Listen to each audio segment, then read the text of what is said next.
राम मंदिर चढ़ावे की जांच होगी। भाजपा प्रदेश अध्यक्ष पंकज चौधरी का बड़ा बयान। गड़बड़ी मिली तो सख्त कार्रवाई। राम मंदिर दान विवाद पर बीजेपी ने दिया सीधा जवाब। 2027 में चेहरा नहीं संगठन चलेगा। पंकज चौधरी ने योगी के चेहरे और सपा कांग्रेस गठबंधन के खोले पत्ते। अयोध्या के राम मंदिर पर चढ़ावे की गिनती को लेकर कथित सवालों के बीच अब भाजपा प्रदेश अध्यक्ष पंकज चौधरी का बड़ा बयान सामने आया है। कानपुर बुंदेलखंड क्षेत्र के 3 दिवसीय संगठनात्मक दौरे पर पहुंचे पंकज चौधरी ने राम मंदिर विवाद, 2027 विधानसभा चुनाव और सपा कांग्रेस गठबंधन जैसे कई बड़े राजनीतिक मुद्दों पर खुलकर अपनी बात रखी है। राम मंदिर में चढ़ावे की गिनती में कथित गड़बड़ी पर के सवाल पर पंकज चौधरी ने कहा कि ये विषय सीधे तौर पर सरकार का नहीं बल्कि मंदिर ट्रस्ट से जुड़ा मामला है। उन्होंने कहा कि राम मंदिर करोड़ों श्रद्धालुओं की आस्था का केंद्र है और चढ़ावे की गिनती पूरी तरह पारदर्शिता के साथ की जाती है। पंकज चौधरी ने दावा किया कि चढ़ावे की गिनती रिजर्व बैंक यानी आरबीआई की निगरानी में होती है।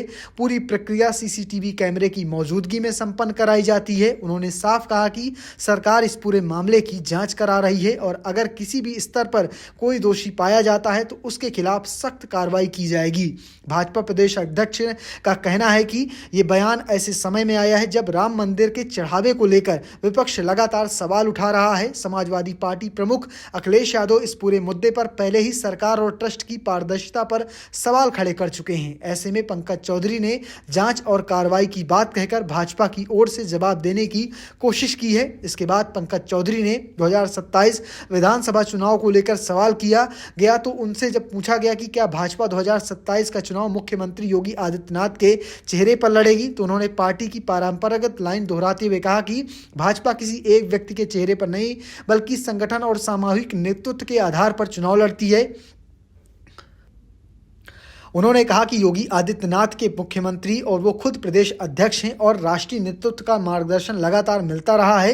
पंकज चौधरी के मुताबिक भाजपा की सबसे बड़ी ताकत उसका संगठन है और 2027 का विधानसभा चुनाव भी सामूहिक नेतृत्व में लड़ा जाएगा। इस दौरान भाजपा प्रदेश अध्यक्ष ने कांग्रेस और समाजवादी पार्टी के गठबंधन पर भी निशाना साधा। उन्होंने कहा कि कांग्रेस और सपा ने चुनाव के दौरान जनता को भ्रमित करने की कोशिश की थी लेकिन अब जनता वास्तविकता समझ चुकी है। उन्होंने दावा किया कि 2024 में लोग गुमराह किया गया था लेकिन इसके बाद हुए चुनाव में भाजपा ने जनता के पक्ष में फैसला लिया है।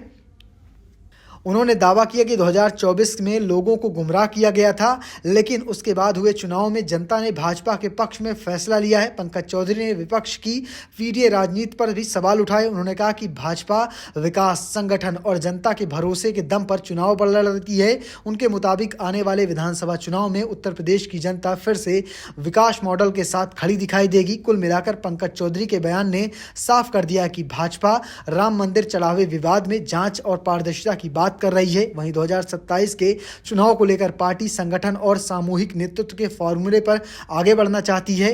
अब सबसे बड़ा सवाल यही है कि राम मंदिर चढ़ावे को लेकर उठे सवालों की जांच में क्या सामने आता है। क्या विपक्ष इस मुद्दे को और बड़े राजनीतिक मुद्दा बनाएगा और 2027 के चुनाव में भाजपा संगठन दम पर विपक्षी गठबंधन को कितनी बड़ी चुनौती दे पाएगा, ये आने वाला समय बताएगा। फिलहाल आप कैसे देखते इसे कमेंट बॉक्स में लिखना और पेज को फॉलो करना, चैनल को सब्सक्राइब करना बिल्कुल भूलना।